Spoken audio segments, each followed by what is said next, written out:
Filipenses 2, versículos 5 a 11. O título dessa mensagem é Cristo, o exemplo a ser seguido. Cristo, o exemplo a ser seguido. Filipenses capítulo 2, versículos 5 a 11.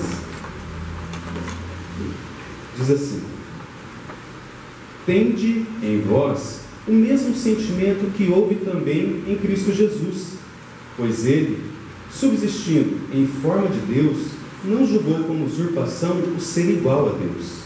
Antes, a si mesmo se esvaziou, assumindo a forma de servo, tornando-se em semelhança de homens, e reconhecido em figura humana.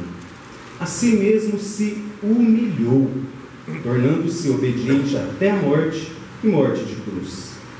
Pelo que também Deus o exaltou sobremaneira e lhe deu um nome que está acima de todo nome, para que ao nome de Jesus se dobre todo o joelho, nos céus, na terra e debaixo da terra, e toda língua confesse que Jesus Cristo é Senhor, para a glória de Deus Pai. Vamos orar? Senhor, graças te damos, porque mais uma vez o Senhor permitiu que a gente prestasse a Ti, Pai, um culto racional. Até aqui, Pai, entoamos louvores a Ti, confessamos os nossos pecados e a Tua palavra nos direcionou, Pai. E agora eu peço pela Tua graça que o Senhor continue a nos conduzir, desvenda os nossos olhos para contemplar as maravilhas de Tua lei, Senhor. Nos auxilie mediante a ação do Espírito Santo em nosso meio, Pai. Traga luz à nossa mente, fogo ao nosso coração, que a gente possa ser, Pai, sempre guiado pelo Espírito Santo para podermos praticar as verdades as quais o Senhor revela a nós. Nós cremos que a Tua palavra é viva e eficaz, nós cremos que ela fala conosco, Pai.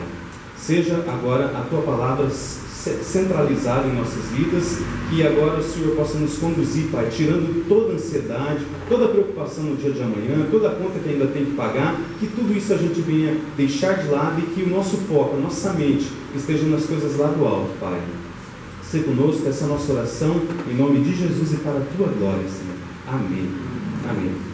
Bom, esse texto é considerado por William Barclay a passagem mais importante e mais emocionante que Paulo escreveu sobre Jesus.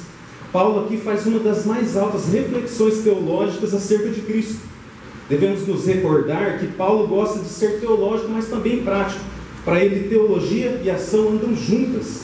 O contexto da carta irá nos mostrar que Paulo está tratando de um problema prático na vida da igreja. Um dos problemas era a falta de unidade e humildade. Se você abrir a Escritura no capítulo 4 de Filipenses, versículo 2, você vai ver que Paulo está rogando à igreja, a Evódia e Síntique, que pense concordemente no Senhor. Isso nos indica que ali havia uma separação, havia ali um pensamento que não era uniforme. As pessoas estavam divididas dessa maneira. Havia na igreja então uma divisão criada talvez por falta de humildade, de reconhecer o seu erro ou algo assim. Por isso Paulo os exorta à unidade. E onde ele vai estar exortando a unidade está no capítulo 2, do versículo 2 precisamente, até o 4, onde ele diz que a igreja deve ter o mesmo pensamento, penseis a mesma coisa, tenhais o mesmo amor, sejais unidos de alma, nada façais por partidarismo, mas por humildade, considerando cada um dos outros maior que a si mesmo. Não tenha cada um em vista o que é propriamente seu, senão o que é dos outros. Paulo expõe o pensamento teológico aqui mais profundo para resolver um problema de desunião que estava acontecendo na igreja. William Barclay, novamente, diz o seguinte a respeito disso: essa passagem é uma daquelas que tem o maior alcance teológico do Novo Testamento, mas toda a intenção está em persuadir e impulsionar os filipenses a viverem uma vida livre de desunião, desarmonia e ambição pessoal. Paulo corrige os problemas da igreja, os problemas internos dessa igreja, não apenas oferecendo conceitos doutrinários, mas apresenta-lhes o exemplo de Cristo. Hernandes Dias Lopes diz que o melhor remédio para curar os males da igreja é olhar para Jesus, seguir os seus passos e imitar seu exemplo. Há algo, por um acaso, a qual Jesus fez que não seja exemplo para nós? Concordando com isso, William Hendrickson diz que se Jesus não é nosso exemplo, então nossa fé é estéril e nossa ortodoxia morta. Por isso a verdade que essa perícope, a verdade que esse texto traz para mim, é que Jesus ele é o padrão para todo comportamento cristão. Jesus é o padrão de todo comportamento cristão. Jesus, através de Paulo aqui nós iremos ver que ele vai citar 2 estados de Cristo como padrão para a igreja seguir. Então, se Jesus é o padrão para todo comportamento cristão, de que maneira que ele é? Paulo vai apresentar os 2 estados de Cristo para mostrar como que ele é exemplo para a igreja. Quais são os estados de Cristo? São 2, humilhação e exaltação. O primeiro aparece nos versículos de 5 a 8, vamos ler novamente. Tende em vós o mesmo sentimento que houve também em Cristo Jesus, pois ele, subsistindo em forma de Deus, não julgou como usurpação o ser igual a Deus. Antes, si mesmo se esvaziou, assumindo a forma de servo, tornando-se em semelhança de homens, e reconhecido em figura humana. A si mesmo se humilhou, tornando-se obediente até a morte, e morte de cruz. Note que o versículo 5 diz: tende em vós o mesmo sentimento. Que sentimento é esse que a igreja de Filipos deveria ter? É o sentimento de humildade. Paulo está pedindo para os filipenses copiarem o exemplo de Cristo. Ele foi humilde. Mas de que maneira Cristo demonstrou humildade, então? Ao humilhar-se e tornar-se homem, ao humilhar-se e assumir-se a forma de servo, ao humilhar-se e a submeter-se à obediência à morte, e morte de cruz. O versículo 6 diz: pois ele, subsistindo em forma de Deus, não julgou como usurpação ser igual a Deus. Cristo subsistindo em forma de Deus, ou seja, Cristo sendo Deus, sendo eterno, imutável, onisciente, ele se esvazia. 2 Coríntios 8:9 diz que Jesus, sendo rico, por amor de nós, se fez pobre para nos tornar ricos. Ainda podemos ver o entendimento que está em Colossenses 1:16-17, 1 Coríntios 8:6, como que Cristo sendo o agente da criação, nele foram criadas todas as coisas. Ou João ainda, 1:1-3, que vai dizer que ele é o verbo, ele estava com Deus desde o princípio, todas as coisas foram feitas por Deus.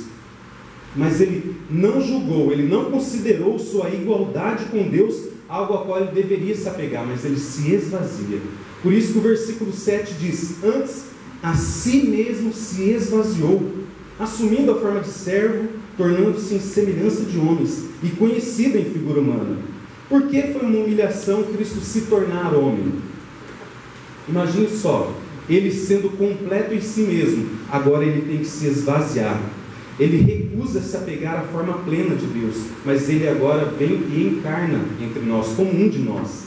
Sendo Senhor absoluto, ele agora assume a forma de servo, servo sofredor, tornando-se agora subordinado como homem.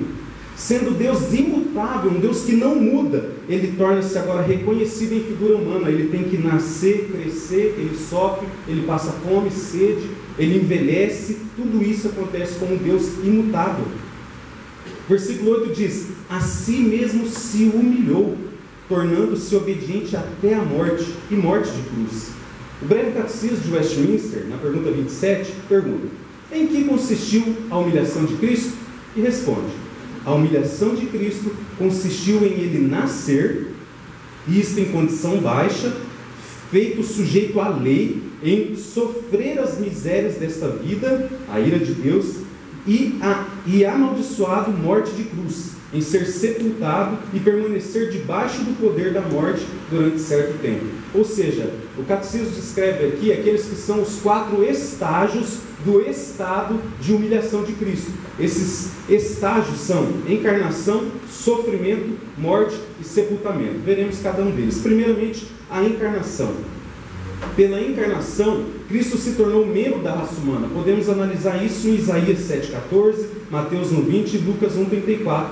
C.S. Lewis tem uma frase interessante sobre isso. Ele diz: o Filho de Deus se tornou homem para que os homens se tornassem filhos de Deus.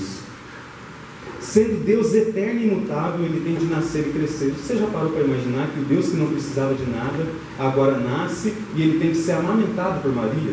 Através de José, ele tem que sair da cidade e ir para outro lugar para não ser morto. Um Deus que depende de pessoas. O que isso ensina para mim e para você? Humildade. A gente sempre precisa de um aos outros também.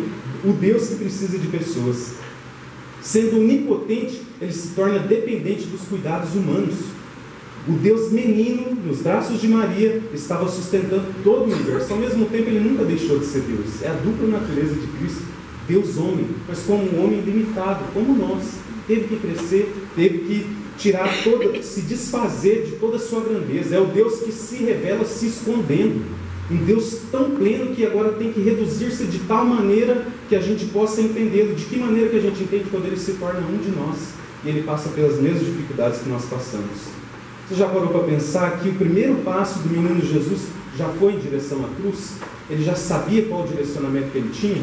Por isso a gente nota então que a encarnação de Cristo é uma humilhação.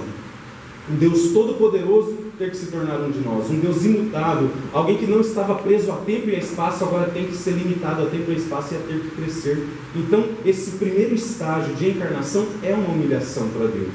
E esse é o estado de humilhação. Mas, após a encarnação, vem os sofrimentos de Cristo. Os sofrimentos de Cristo foram limitados apenas à cruz? Talvez a gente tende a pensar que foram. Só nos momentos da cruz ali é que Jesus sofreu. Não. Toda a vida de Cristo foi vida de sofrimento. Jesus, ele viveu sem pecado num mundo amaldiçoado pelo pecado. Cristo sem pecado na companhia de pecadores. Se eu e você nos escandalizamos com o pecado de um estuprador ou de alguém que é um terrorista, a gente fala, credo, que pessoa ruim. Imagina Cristo tendo que conviver então com pessoas que iriam traí-lo, ou a própria família que durante certo tempo nem acreditava nele. Imagina Cristo sendo puro. Se eu e você que somos pecadores, conseguimos ver o pecado de outros e achamos eles horrendos, imagina Cristo sendo puro, sendo perfeito, tendo que conviver agora com pecadores, tendo que viver nessa terra manchada pelo pecado. Os ataques de Satanás também, o ódio e a incredulidade do seu povo, a perseguição dos religiosos, ele sofreu de tal maneira que a própria alma dele angustiou. Ele chegou a dizer em João 12:27, está angustiada a minha alma. Se às vezes eu sofro, eu fico angustiado quando eu vou pregar, né? E antes um pouquinho eu fico, meu Deus, o que eu vou pregar? O que o Senhor vai falar comigo? Eu já fico angustiado antes do tempo, por algo que não está arrancando pedaços de mim neste momento, por algo que não é tão sofrível assim, apesar da responsabilidade, é sempre um privilégio pregar. Mas imagine Cristo, que teria sua pele dilacerada, que seria cuspido e tantas outras coisas. Ele sabia tudo quanto iria passar, por isso que a alma dele fica angustiada. Ele sabia dos sofrimentos aos quais ele iria enfrentar. Então, Cristo teve todo esse sofrimento, a sua alma estava angustiada. Sem dizer, então, os momentos em que vai crescendo esse sofrimento. O caminho da cruz, por exemplo, ele tem a traição de Judas, o abandono dos discípulos, a calúnia dos mestres religiosos, a condenação de Pilatos, a sátira e rejeição do mundo, o escárnio dos perseguidores, os açoites, os insultos e a cruz. Tudo isso ele passou. Imagina o tamanho do sofrimento de Cristo.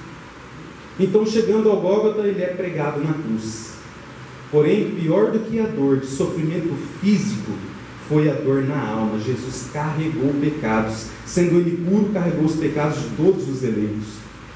Jesus, sendo perfeitamente santo, tomou sobre si todos os pecados dos salvos. Isaías 53:6, o Senhor fez cair sobre ele a iniquidade de todos nós. João 1:29, João Batista diz, o Cordeiro de Deus que tira o pecado do mundo. 2 Coríntios 5:21, Paulo declara que Deus fez Cristo pecado por nós. Ou Gálatas ainda 3:13, Paulo afirma que Jesus se tornou maldição em nosso lugar. Hebreus 9:25 diz que ele foi oferecido de uma vez para sempre para tirar os pecados do mundo. Imagina todo esse sofrimento. Ele sendo puro, agora tendo que se tornar sujo, feio, carregando o meu e o seu pecado. O meu e o seu pecado, e aliás, o pecado de todos os eleitos. Não os pecados que eu já cometi, mas aqueles que eu ainda irei cometer. Cristo carregou esses pecados quando estava indo para a cruz. No entanto, ainda, maior que a dor de carregar pecados, foi a dor do desamparo do pai. Tenho certeza que tem pai e mãe aqui, né? Claro. Você deve ficar triste quando fica alguns dias longe do seu filho. Aqui talvez seria importante explicar isso. Você fica triste por ficar uma semana longe do seu filho, ou horas, ou um dia. Se ele é adolescente, você aguenta um pouquinho mais. Mas geralmente a gente sente falta, né? Quem é pai e quem é mãe. Imagine agora, se você que é pai e mãe, que é pecador, consegue sentir falta, ou o desejo de estar perto do filho, ou de ampará-lo quando ele cai, alguma coisa assim. Imagina agora essa questão da Trindade. Antes de houver mundo, como diz a W. Pink, a Trindade já existia de maneira plena, absoluta em si mesma, não necessitando de nada. E eles eram perfeitos, são perfeitos em si mesmos, de tal maneira que eles são plenos. mas agora, durante certo momento em que o Filho se encarna e ele está sujo de pecados, o Pai não pode contemplar, como diz Malaquias 3, o Senhor não pode contemplar pecado. Então, o Filho estava tão sujo de pecados, carregando os meus e os seus pecados, que o Pai agora tem que o desamparar. O texto diz, de Mateus 27:46, diz o seguinte: Deus meu, por que me desamparaste? Conforme eu disse, Abacuque 1,14, ele é um Deus tão puro de olhos que não pode tolerar o mal. O Pai não pode amparar o Filho porque ele carregava nossos pecados sobre a cruz. Por isso Jesus, que sempre esteve unido ao Pai, foi abandonado por se fazer maldição. Ele enfrentou sozinho o peso da culpa de milhões de pecados. Neste momento, eu acredito que foi o momento mais agudo do sofrimento de Cristo, o desamparo do Pai, que não podia contemplá-lo porque ele estava carregando os meus e os seus pecados. Mas pode parecer que esse sofrimento vai parar por aqui, mas não, ele continua. A encarnação é uma humilhação, o sofrimento é uma humilhação, mas também vem a morte. Gálatas 3,13, a parte B, diz o seguinte: maldito todo aquele que for pendurado numa cruz. A crucificação era uma morte humilhante e que causava muito sofrimento. Marcos 15:28, Isaías 53:12 ensina-nos que Jesus tinha de ser contado entre os transgressores, mesmo sendo ele puro, mesmo sendo ele santo e não tendo nenhum pecado. Gálatas 3,13, a parte A, mostra que Jesus nos resgatou da maldição, se fazendo maldição em nosso lugar. Pode parecer que a morte de Cristo foi o último estágio de sua humilhação, principalmente por causa de suas últimas palavras na cruz: tudo está consumado. Mas esta palavra se refere aos sofrimentos ativos de Cristo, enquanto ele estava vivo. Mas ainda tem mais um estágio da humilhação, do estado de humilhação de Cristo, que é o seu sepultamento. Um Deus que tem que morrer e agora ser sepultado é uma humilhação. Gênesis 3,19 mostra que a volta do homem ao pó é parte do castigo do pecado, mas Cristo não tinha pecado, então ele não deveria morrer. Permanecer na sepultura também é uma humilhação. Ele foi sepultado com pecadores. Tudo isso nos faz pensar sobre a vida de Cristo, tudo quanto ele fez por mim, e agora o que eu devo fazer para viver por ele. Mas, de fato, Cristo tem o seu estado de humilhação através da encarnação, do sofrimento, da morte e do sepultamento. Mas o estado de humilhação foi seguido pelo estado de exaltação. Cristo ressuscitou, e por ele ter ressuscitado, nós temos esperança que venceremos a morte também. Então o estado agora que nós iremos analisar é o estado de exaltação. Note aí nos versículos de 9 a 11. Pelo que também Deus o exaltou sobremaneira, e lhe deu o nome que está acima de todo nome, para que ao nome de Jesus se dobre todo o joelho, nos céus, na terra e debaixo da terra, e toda língua confesse que Jesus Cristo é Senhor, para a glória de Deus Pai. Nós iremos notar que nos versículos 6 a 8 mostra o que Cristo fez. Agora nos versículos de 9 a 11 mostra o que Deus Pai fez para com seu Filho. Deus o exaltou ao máximo, isto é, o mesmo Cristo que se humilhou foi exaltado à mais elevada glória. Então, estão implícitas nesse texto as etapas da exaltação de Cristo, os estágios da exaltação de Cristo. Novamente, o breve catecismo pergunta: em que consistiu a exaltação de Cristo?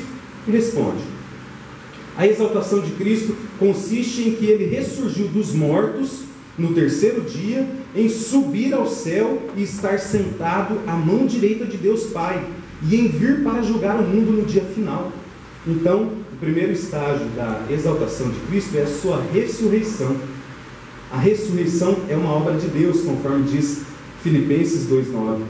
Atos 2,32 diz: ora, a este Jesus Deus ressuscitou, do que todos nós somos testemunha. Paulo diz que Jesus é o primogênito entre os mortos. Então aqui não é só um reviver, não é só voltar à vida como Lázaro ou outros exemplos, mas agora é uma ressurreição para não ter. Ele é o primogênito dos mortos, agora não existe mais morte. Jesus na sua morte venceu a morte. Tem até um livro, A Morte da Morte na Morte de Cristo, a qual muitos leem, muito interessante. Então, de fato, Cristo ele é o primogênito dos mortos. As primícias dos que dormem, como diz 1 Coríntios 15:20. A ressurreição não significa somente retornar à vida, como eu disse, né? E onde nós vemos então as provas da ressurreição de Cristo? Há pelo menos 18 aparições corporais de Jesus após a sua ressurreição, relatados no Novo Testamento. Apareceu, por exemplo, para Maria Madalena, João 20:17, para Maria, sua mãe de Salomé, Mateus 28:10, aos discípulos de Emaús, Lucas 24:13, a Pedro, Lucas 24:33, aos apóstolos, João 20, e a mais de 500 irmãos, conforme diz 1 Coríntios 15:6.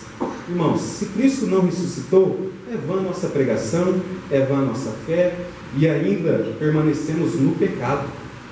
Jesus disse: bem-aventurados os que não viram e creem. Nós devemos crer que Cristo Jesus ressuscitou dentre os mortos, e esse é o primeiro estado da exaltação de Cristo. Mas após o estado de exaltação de Cristo, sendo como primeiro estágio a ressurreição, veio a sua ascensão, a sua subida aos céus. Lucas 24:51 diz: aconteceu que, enquanto os abençoava, ia se retirando deles, sendo elevado para o céu. Jesus subiu de modo visível aos mais altos céus. Por que Jesus subiu aos altos céus? A Bíblia diz: para ali receber dons para os homens, elevar os nossos sentimentos, conforme diz Colossenses 3:1 e 2, preparar-nos um lugar, João 14:3. Jesus subiu porque antes ele desceu à mais baixa humilhação. Agora, após a sua ressurreição e ascensão, ele é entronizado. Esse é o terceiro estágio da parte de exaltação de Cristo. Ele foi entronizado, ele está à destra de Deus Pai. Mas por que Cristo foi entronizado? Para ser Senhor de mortos e de vivos. Romanos 14:9 diz: porque foi para isto que Cristo morreu e ressurgiu e tornou a viver, para ser Senhor, tanto de mortos como de vivos. Mas não para ser Senhor apenas de mortos e de vivos, porque Efésios 1:22 vai nos mostrar que foi para ser Senhor de todas as coisas. Porque diz assim: e pôs todas as coisas debaixo dos pés, e para ser o cabeça de todas as coisas. Está subordinado a ele anjos, potestades e poderes, conforme diz 1 Pedro 3:22. Mas também ele subiu e foi entronizado para interceder por nós, conforme diz Romanos 8:34. Cristo está à direita de Deus e intercede por nós. Jesus morreu em horas, ressuscitou em dias e vive eternamente para interceder por nós. Cristo está entronizado à destra de Deus Pai, até a sua segunda vinda no fim do mundo. Por isso, o próximo e último estágio da exaltação de Cristo é a sua volta física. Lembremos: ressurreição, ascensão, entronização e, por fim, volta física. O estágio mais elevado da exaltação de Cristo não é alcançado até que ele volte como juiz. Até na teologia a gente fala: Cristo já é glorificado, exaltado de maneira plena? Sim, mas existe aquela questão do já, ainda não. Falta um último estágio, que é a sua volta física, sua volta plena. A finalidade da segunda vinda é julgar o mundo e aperfeiçoar a salvação do seu povo. Sua vinda marcará a vitória completa de sua obra redentora. Estes são os estados de Cristo, uma doutrina ensinada, a qual nós devemos colocar em prática, a qual nós temos muito a aprender. O que a doutrina dos estados de Cristo pode ensinar para mim e para você? Primeiramente, lembremos que Paulo está tratando aqui de uma dificuldade na igreja. Havia divisão na igreja, havia falta de humildade, não havia a conformidade de pensamentos. Sabemos que algumas questões que não são cruciais não precisa ter o mesmo pensamento, tem que ter amor, de suportar uns aos outros. Mas nas questões cruciais, o mesmo pensamento, uma mesma maneira de pensar. Nós sabemos que então Paulo está usando essa teologia bruta, eu poderia dizer aqui, para curar problemas da igreja, para que essa teologia bruta seja aplicada de maneira prática na vida dos irmãos. Essa igreja tinha dificuldades, as quais Paulo está ensinando aqui. E uma das questões que me sobressai aqui é a questão da humildade. Dificilmente haverá reconhecimento de erros se não houver humildade. Então, o primeiro ponto aqui é que a gente seja humilde, que a gente se espelhe em Cristo. Mas Cristo ele foi perfeito, eu e vocês nós não somos perfeitos. Devemos ter humildade, devemos reconhecer que erramos, que somos falhos, devemos reconhecer então com muita humildade que a gente pode aprender uns com os outros. Aliás, na igreja de Cristo não existe alguém que, por mais leigo que seja, não possa ensinar algo, e nem alguém que, por mais erudito que seja, não possa aprender algo.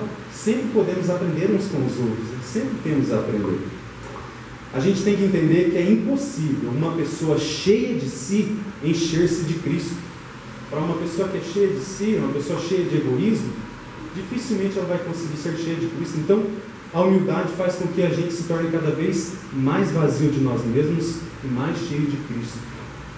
Outro ponto que eu poderia ressaltar aqui é a questão da unidade.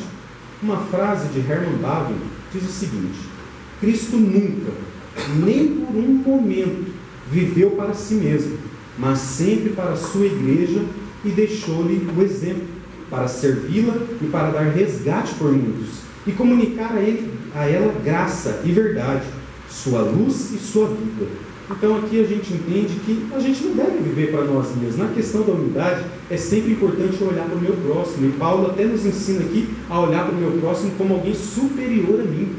Imagina se isso fosse colocado em prática realmente na igreja, no mundo, eu tratar sempre o meu próximo como alguém superior a mim.